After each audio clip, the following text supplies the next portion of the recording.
कहते हैं 100 लोगों से दुश्मनी बना कर रख लेना, लेकिन चंचल स्त्री को कभी घर में मत रखना। प्रमोद कुमार यादव, जिसकी उम्र 28 वर्ष की होती है, दरअसल वो अपनी बहन के घर से अपने गांव मोतिहारी जा रहा था। तभी रास्ते में दो बाइक सवार उसको शख्स मिलते हैं। उससे हालचाल पूछते हैं। हालचाल पूछते ही एक के बाद एक लगातार 4 गोलियां उसके सीने में दाग देते हैं, जिससे उसकी मौके पर ही मौत हो जाती है। गोलियों की आवाज़ जिन लोगों तक पहुंचती है, वो लोग मौके पर जाकर के देखते हैं तो प्रमोद की मौत हो चुकी थी। अब जैसे ही ये खबर मोतिहारी गांव प्रमोद के पिता रामाज्ञा को मिलती है और रामाज्ञा के द्वारा जैसे ही प्रमोद की पत्नी को ये सूचना मिलती है, दहाड़े मारकर रोने लगती है और रोते रोते आती है और पति की लाश को पोस्टमार्टम के लिए भी उठने नहीं दे रही थी। बहुत गांव वालों ने समझाया बुझाया। फिर उसके बाद जो खुलासा हुआ, उसे सुनने के बाद आप यकीन नहीं करेंगे, बहुत ही चौंकाने वाला जो खुलासा हुआ। नमस्कार दोस्तों, कैसे हैं आप लोग? उम्मीद करते हैं सब ठीक ही होंगे। आज की जो सच्ची घटना हम आपको सुनाने जा रहे हैं वो सच्ची घटना है। बिहार प्रदेश में एक जिला लगता है मोतिहारी।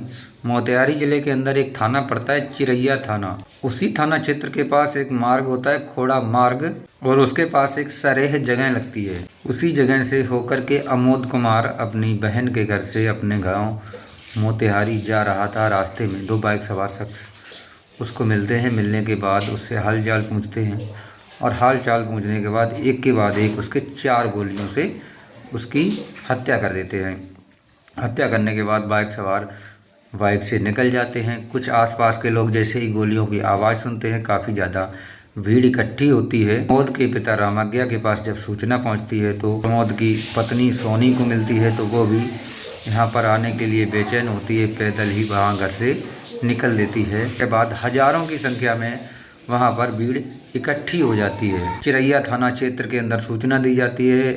एसओ, एसआई और 5 कांस्टेबल मौके पर आते हैं, बॉडी की जांच करते हैं। और ये सोनी जो प्रमोद की पत्नी होती है, इतनी ज़्यादा दहाड़े मार कर रो रही थी कि पोस्टमार्टम के लिए भी प्रमोद की लाश को उठने नहीं दे रही थी। करीब 3 घंटे कड़ी मेहनत और समझाने के बाद पुलिस ने प्रमोद की बॉडी को अपनी कस्टडी में लेते हुए पोस्टमार्टम करने के लिए भेज दिया।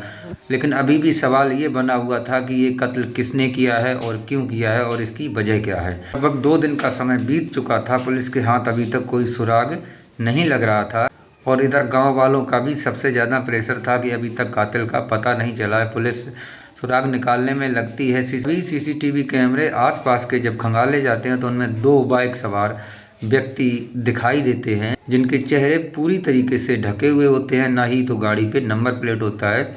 अब केवल उस फोटो से उनको पकड़ें तो पकड़ें कैसे?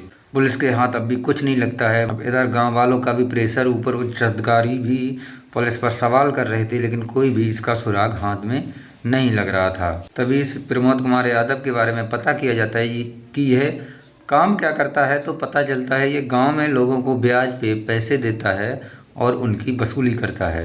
पुलिस को इतनी जानकारी मिली थी कि उन सभी लोगों को इकट्ठा किया जाता है जो भी इसके पैसे के लेन देन के कस्टमर होते हैं, लेकिन फिर भी उनके हाथ कोई सुराग नहीं लगता। जांच पड़ताल करते करते मृतक प्रमोद कुमार की जब कॉल की डिटेल निकालती है, सीडीआर निकालती है, तो उसमें लास्ट कॉल का जो डिटेल होता है वो उसकी पत्नी सोनी यादव का होता है।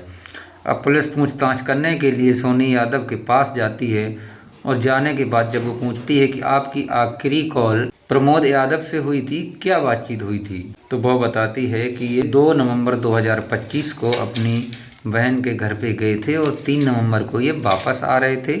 मैंने इनसे पूछा था कि आप कितनी देर में आ रहे हो, किस टाइम पर आ रहे हो, घर से निकले कि नहीं निकले, बस यह बातचीत होती है। पुलिस जब प्रमोद की पत्नी सोनी से बातचीत करती थी तो उसको कुछ ऐसा अंदाज़ा लगा कि शायद ये कहीं पे झूठ बोल रही है। तो सोनी की कॉल हिस्ट्री जो थी उसको फिर से जब खंगालने की कोशिश की गई तो उसमें एक नंबर सामने आता है, जिस नंबर पे कम से कम पिछले 15 दिन के अंदर 300 से ज़्यादा कॉल आए और गए हुए थे। पुलिस जब उस नंबर के बारे में पता करती है तो पता चलता है कि वो नंबर विकास यादव का सीतामढ़ी थाना वीरनगरिया का रहने वाला होता है, उसका वो नंबर होता है। जब पुलिस उसका गाँव पता करके उसके घर पे पहुँचती है तो पता चलता है कि वो व्यक्ति वहाँ पर नहीं रहता है। वो व्यक्ति वहाँ से हट करके पास ही के छतरिया गांव में रहने लगा है। पुलिस वहाँ मौके पर पहुँचती है और पहुँचने के बाद उससे बातचीत करती है और कहती है कि देखिए, कि हमें सारी चीज़ों का पता पहले से चल चुका है और आप पहले तो ये बताइए कौन हो और उसके संपर्क में कैसे आई। वो बताता है कि मृतक प्रमोद की पत्नी का उसके साथ सन 2018 से अफेयर चल रहा है और वो उसकी पत्नी के जीजा के चाचा का लड़का होता है और जो कई सालों से उसके साथ रिलेशनशिप में होता है। कुछ दिनों से उसकी सोनी यादव से बातचीत नहीं हो रही थी और इसके अफेयर के बारे में उसका पति प्रमोद कुमार को पता चल चुका था और पता चलने के बाद लगभग 1 साल से उससे संपर्क टूटा हुआ था, वो मिल नहीं पा रहा था, जिसके चलते प्रमोद कुमार ने अपनी पत्नी सोनी यादव को कई बार जान से मारने की धमकियां भी दी थी और यह भी कहा था कि या तो आप उससे बातचीत करना बंद कर दो, नहीं तो उसे किसी दिन हम गोलियों से मार देंगे। जैसे ही प्रमोद ये बात अपनी पत्नी को बोला था और ये पत्नी उस बात को उठा करके अपने बॉयफ्रेंड जिसका नाम विकास होता है उसको बता देती है। विकास को कहती है कि आप साफ साफ ये बात समझ लीजिए, या तो आप उसको मार दीजिए, नहीं तो वो तुम्हें किसी दिन मार देगा और मैं नहीं चाहती हूँ कि तुम्हें किसी भी प्रकार का कोई भी दुर्घटना हो।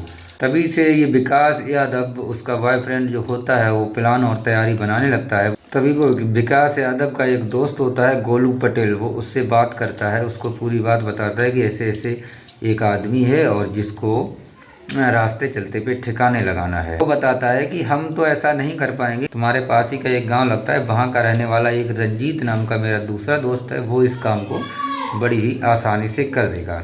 अब इस काम को करने के लिए जब पैसों की बातचीत की जाती, व्यवस्था की जाती है, तो पैसे कम पड़ जाते हैं। फिर वो बॉयफ्रेंड अपनी उसी प्रेमिका से कहता है कि आपके पास कितने पैसों का बंदोबस्त हो पाएगा जो कि हम इस काम को करवा सकें।